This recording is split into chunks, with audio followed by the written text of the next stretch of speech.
Tem o propósito deste vídeo trazer um esclarecimento para um cliente, um paciente que tenha sido submetido a um teste, né, para coronavírus, né? E tem como título, não é minha autoria, eu só estou repassando, IgM reagente e IgG não reagente para coronavírus. Orientações para nós trazermos aos clientes. As imunoglobulinas, IG, também são conhecidas como anticorpos. São moléculas produzidas em resposta a antígeno, né? Quando nosso corpo ele é atingido por algo e que ele reconhece que vai causar algum dano ao nosso corpo, aí esses anticorpos são produzidos, né? Em resposta a um antígeno, algo que vem contra nós. Elas são divididas em 5 categorias. Tem IgG, IgM, IgA, IgD e IgE. Cada subtipo de imunoglobulina possui uma função específica no organismo e age sobre um respectivo antígeno. O exame de coronavírus, ILAB, ele detecta 2 tipos de anticorpos, o IgM e o IgG. Os anticorpos IgM indicam infecção na fase ativa, pois eles são os primeiros anticorpos a aparecer, a serem produzidos quando vírus ou bactérias nocivas atacam o nosso corpo. Já os anticorpos IgG também são uma resposta a vírus e bactérias, porém atuam na fase mais tardia da infecção.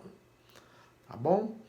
Se o seu paciente ou o cliente, alguém fez o exame com o ILAB e teve como resultado IgM reagente e IgG não reagente para coronavírus, preste atenção nas orientações que passaremos a seguida. IgM reagente e IgG não reagente. Quais as orientações? Como vimos, o IgM é o anticorpo de fase aguda da infecção. É a primeira defesa do corpo contra vírus e bactérias nocivas ao organismo. Ter um resultado de exame de coronavírus IgM reagente sugere, portanto, que o paciente está infectado pelo vírus e que o organismo dele está lutando contra a infecção. Já está lutando contra a infecção. O resultado IgM reagente e IgG não reagente sugere fase inicial da infecção. O que o cliente, o paciente deve fazer? Primeiro, monitorar os sintomas. Né?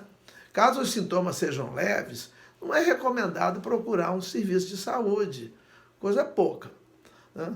Para evitar a disseminação do vírus para outras pessoas, ele deve procurar atendimento médico somente em caso de agravamento dos sintomas, ou seja, caso tenha febre alta, tosse ou dificuldade respiratória. Segundo cuidado, usar máscara. O uso de máscaras é essencial para evitar a disseminação da Covid-19. O IgM reagente indica que a infecção está na fase ativa. Então, o uso de máscara é, portanto, essencial para evitar que aquela pessoa que está com vírus ali na batalha, ele não jogue esse vírus para outras pessoas, não transmita, né? Essas pessoas devem usar preferencialmente máscara cirúrgica. O mesmo vale para o cuidador mais próximo dessa pessoa, quando estiver no mesmo ambiente da casa, né? Quem está cuidando da pessoa que está doente tem que também tomar esses mesmos cuidados. Segundo as últimas recomendações do Ministério da Saúde, as máscaras são recomendadas, inclusive para pessoas assintomáticas, visto que a infecção também pode ser transmitida por esses indivíduos. Eles podem estar sem sentir nada, mas estar com vírus e passar o vírus para outras pessoas. Terceiro, adotar o isolamento social e domiciliar. A Covid-19 é transmitida de pessoa para pessoa por meio de gotículas respiratórias, tá? Quando nós falamos, nós respiramos. Nós respiramos usando a boca, nariz, tal. E nessa respiração, na entrada e saída de ar, saem gotículas chamadas perdigotos, que elas podem contaminar as pessoas. Então, o paciente deve adotar o isolamento social e domiciliar, pois o SARS-CoV-2, SARS quer dizer Severe Acute Respiratory Syndrome, né? É uma síndrome respiratória aguda severa. É um vírus altamente contagioso. Em casa, os cuidados devem ser redobrados. Se possível, é recomendável que o paciente fique em um cômodo separado. Isso é que é quarentena. Quarentena é um termo que se usa na medicina para isolar alguém que está doente. Quando se isola quem não está doente, não é quarentena. Então, quarentena é isolamento de uma pessoa doente. O isolamento é a maneira mais efetiva para evitar a disseminação do vírus. Claro, se uma pessoa está com vírus, está doente, ele tem que ficar separado, né, para não contaminar outros. Quarto, higienizar as mãos com frequência. A lavagem das mãos, né, com frequência. As mãos contaminadas podem levar o vírus para inúmeros locais da casa. Nossas mãos ficam tocando tudo, né? Então, para evitar a disseminação do vírus, elas devem ser lavadas com frequência, com água e sabão. Esse método, de custo quase zero, fácil de realizar, ou também usar álcool gel 70, que já tem custo, né? 1 litro de álcool gel custa 30 e poucos reais, é muito caro. Mas lavar com água e sabão, eu fiz um vídeo no YouTube ensinando a maneira de lavar as mãos com água e sabão. E deve lavar com frequência. Quinto cuidado, manter o ambiente limpo.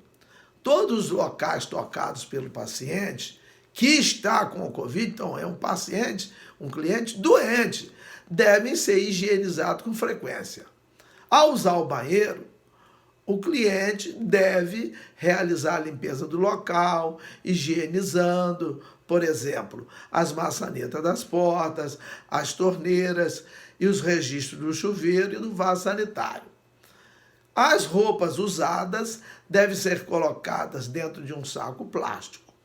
Lenços de papel devem ser jogados no lixo imediatamente após o uso. Em sexto e último lugar, continuar os cuidados mesmo após a recuperação.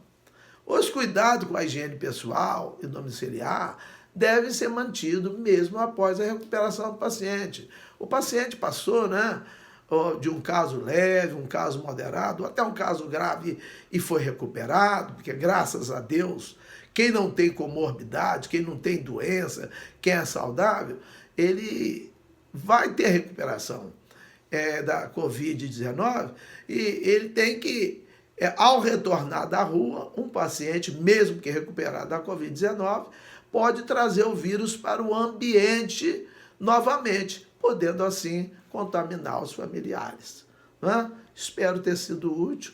Um abraço, muito obrigado.